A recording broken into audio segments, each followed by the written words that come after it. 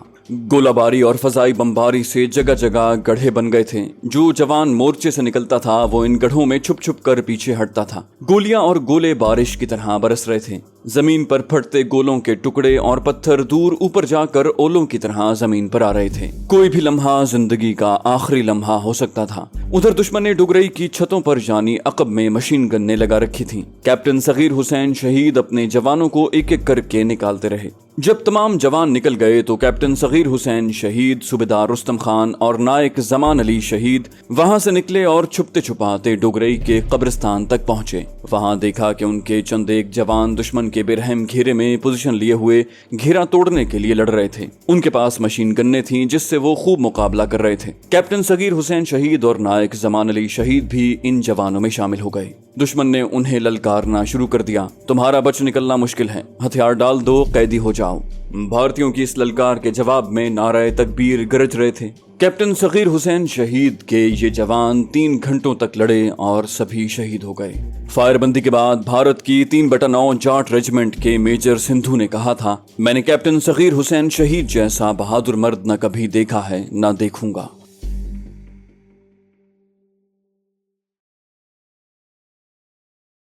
جانے سے پہلے اس ویڈیو کو لائک کر دیجئے۔